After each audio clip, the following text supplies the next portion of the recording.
Other shows we have for you to enjoy at myclassicradio.net. The Avengers was most certainly not a household name in South Africa prior to the radio series. With no national television service until 1976, the mechanism simply was not present in the country to show television programs to mass audiences. While many other countries reveled in the filmed adventures of John Steed and company, South Africa was not equipped to join in the fun. The series took Britain by storm and made a major impression in the American markets, being that greatest of rarities, a British series given a network transmission slot. However, as a filmed series, rather than a videotaped one, The Avengers was able to gain a modicum of exposure in South Africa through film rentals. Come and listen at myclassicradio.net. Other shows we have for you to enjoy at myclassicradio.net. 21 Precinct was a police drama broadcast on CBS from July 7, 1953, to July 26, 1956. It initially served as a summer replacement for My Friend Irma. The show was produced in cooperation with the Patrolmen's Benevolent Association of City of New York and adaptations from True Criminal in New York. The Policeman's Point of View. Historically, the 21st Precinct had been located near Gramercy Park, Manhattan. In 1929, the department reorganized the precinct numbering, and 21st designation was discontinued. No such precinct existed during the run, nor does a 21st precinct exist. However, the fictional precinct's territory closely corresponds to that of the Upper Side's 23rd precinct since 192. Come and listen at myclassicradio.net. Your Coca-Cola bottler presents Claudia, based on the famous play and novels by Rose Franken. Brought to you transcribed Monday through Friday by your friendly neighbor who bottles Coca-Cola.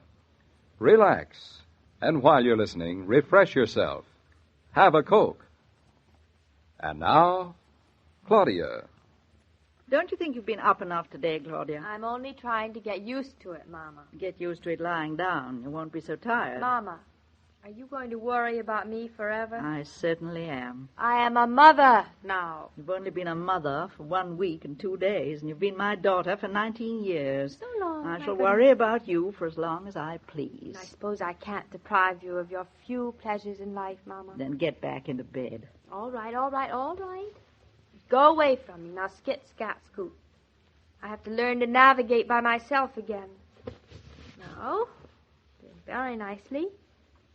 Oh, now why do they make these hospital beds so high? They're so hard to get in and out of. That is why. Oh, Mama, how long am I going to droop around like this? I thought that after I had the baby I'd start feeling like me again. Instead, I hang around my neck like an old suit of clothes. It'll be at least a month before you're... A month? At least. Oh, such a business. There ought to be a better method. The world has been waiting for you to discover it. David can't stand sissy women. Can't he? I think he can't stand women who overdo worse. Besides, no man I've ever met, not even David, has minded being let know he's the stronger. David knows. What time is it, Mama? Hello, everybody. Hello. Well, how's the little family today? Just wondering when you get here. Hello, Hercules. She's feeling good today. Oh, darling, you look so warm. It's only 90 out. Only 90? Here, let me wipe your forehead. Now, let go. I'm not your son, remember? I'm a big boy. Oh, You so see, you are. Claudia? See what? None of your business. All right. See if I care. How are you feeling, Mrs. Norton? Fine, wonderful, superb, blissful. She really all right, Mother? She's talking a lot. I think she's getting her strength back. Oh, that's no sign. But if you are feeling all right, what are you doing in bed? I thought I'd find you dancing a jig in the hall. Oh, Mama insisted I get back into bed. Besides, I'm coming home tomorrow, so I must feel all right. Don't There's you think I no do? need to rush things now. I don't think you want me home. You're 100% right. I don't want you home if you're hurrying things. If you feel like a mouse, don't pretend to me that you're Atlas. Now he's calling me names. David, I can lie around in bed at Mama's just as well as here. Oh, you ought to be flattered, Grandma. She prefers your apartment to this swank hospital. But only, mind you, because it's cheaper. I married a budget. A fine budget. Nobody lets me budge. Oh. Blue is right. Now, Mama, listen, let's get organized. Let's get organized. Is everything all ready for my son's and my homecoming? Well, what do you call everything? A red carpet and a 10-piece band, Mama. Exactly. Oh, I must write that down. I clean forgot about the band, but everything else is there, I think. Such as? Well, all the bottles and the sterilizer, the bassinet, Check. literally hundreds of diapers and safety pins, the baby oil. Must you hear the whole list? I must. Is the baby carriage there yet? It better be there by tomorrow. The baby won't have anything to sleep in. Well, let him sleep in the sink. If he were a fish, that would be perfect. But he isn't, unfortunately. When was the carriage supposed to get there? Didn't Julia tell you, Claudia? She only said it was being sent. These days, there's no telling when they'll deliver it. How soon before the baby can sleep in a bed? Without pampering, darling, in about, 4 years. Well, that puts quite a new light on the matter. I guess we'll have to get the baby carriage home, I'll call up the store and act firm. Firm. I'll make them deliver it today. You do Oh, that. that would be very effective. Oh, very. You don't think so? No. Well, then somebody's got to go and get it. And I'm in bed. Well, I won't do it. Oh, No. no, I wouldn't think of having you put yourself out. Why, after all, he's only your son. I'm drafted. I'll do it. You can't carry a baby carriage. Baby carriages are not carried, ignorant. They're pushed. Oh. And I pushed one long before you were born, You David. must have still been in short pants, Mother. Very short, three-cornered. Any excuse to get out of here. I'm going to fetch that carriage. Oh, isn't she sweet, David? She loves to pretend she doesn't care a bit for her grandson. Look at her. Rushing off to the store for him. Can't wait. You have shamed me, Mother. How would you like company? Nobody expects me to get any work done these days anyway. Don't use me as an excuse for your fatherly sentiments. You two women. Well, I'm certainly grateful we had a son. It'll be a pleasure not to be the only man in the family. If you turn that boy against me... I'm beginning my campaign now. Mama and I are going down to that department store, and we're going to pick up that perambulator, and we're going to take it home. And the first thing tomorrow, I'm going to tell my son he has his father to thank for the bed that he lies in.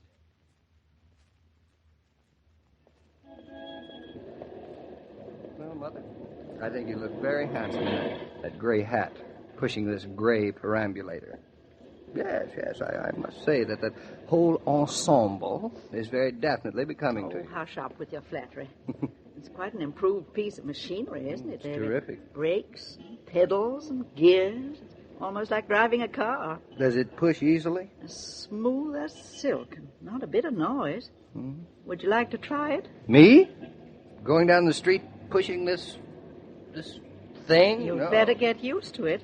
It's not man's work. It's father's work. Life is just one big trap.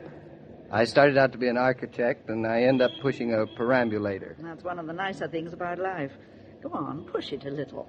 Well, only if you're getting tired. Oh, yes, I'm getting tired, very tired, exhausted. I can't push another step. All right. You don't have to put on such a big act. I'll take it. Hey, it does work easily, doesn't it?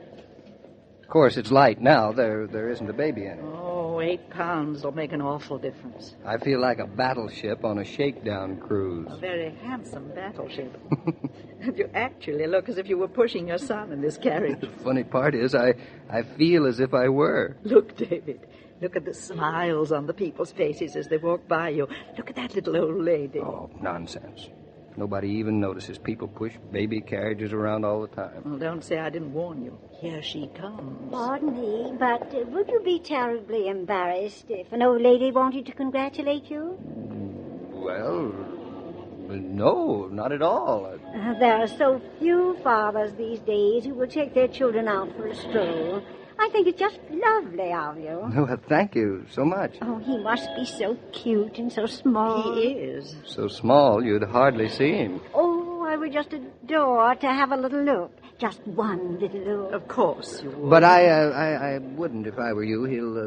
He'll wake up, won't he, Mother? Will he? I don't think so. Mother, What is it, David? if you say another word. Oh, was I being too forward? No, of course not. Then, But any other day, Madam. My son-in-law, you see, is such a new father, so nervous yet. oh, I should think you would have been pleased. Oh, David, you naughty boy. Me naughty? You Oh. disillusioned her. She wanted to see your son. I'll get even with you, Mother. Now, you wait and see egging her on like It's that. a shame we didn't have a baby to show her. David, wait for the light. You want to get your son run over? Uh-oh. Well, all right. All right. You can be pushing that pram across now. I've held up the traffic for you. Oh, that's very nice of you. Oh, don't be thanking me, lady. I get 7 of me own, and I know how the little woman feels when I take them out and she ain't along.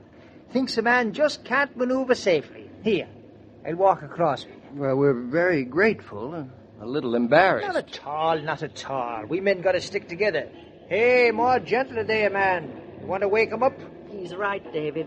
More gentler. Yes, Grandma. And careful on the curb over there, man. You don't want to shake him up. I'm just trying to get the hang of this. You got to learn to handle them more gentle. Yes, sir. All right, here you are, safe across. Thanks again. Don't mention it. Glad to help out. Sweet, wasn't he? Like Gargantua. Never underestimate the power of a child, David. But this one's getting to be a nuisance already. If one more person stops us... David, more gentler. Don't tip the canoe. I see. The object is to let it come down on an even keel. huh? Try this curb again. All right. It's a good time to practice without wrecking your son. I've got to try to get the wheels over the curb more easily. Right. I don't think the baby would want to stand on his head too much. Well, not the first few months, anyway. Well, up we go. Now, here we go. Uh-oh. Too much of an angle. Try going down the curb now that you're up it. It looks so simple. Oh, you'll catch on. Just let the back wheel slide over the edge and then let it down all at once. Mm-hmm.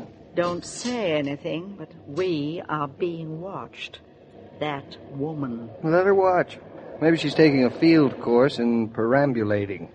If this were a tractor, I wouldn't be having so much trouble. The trick is to pull the carriage back as you let it down. I think I see. Slower, David, slower. Easy. Don't wake him. Excuse me. I've been watching you for the last 2 minutes, and Maybe you have a few tricks of this trade, too. They'd be very welcome. what I wanted to say was, are you aware that your carriage is empty? What did you say? The carriage is empty. There's no baby in it. There isn't. No. She's right, Mother. The carriage is empty. You don't say. Well, take a look, Mother.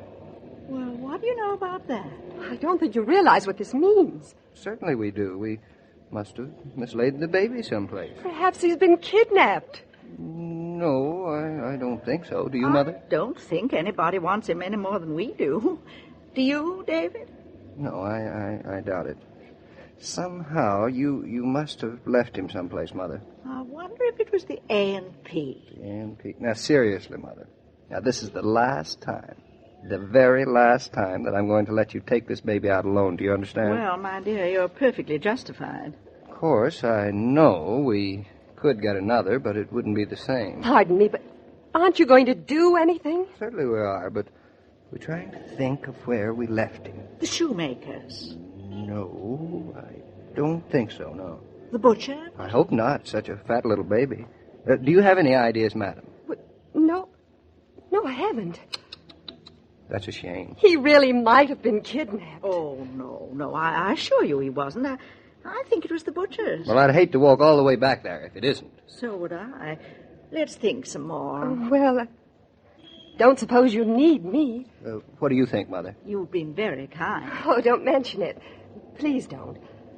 Almost a bit sorry I mentioned it. A&P, the shoemakers, the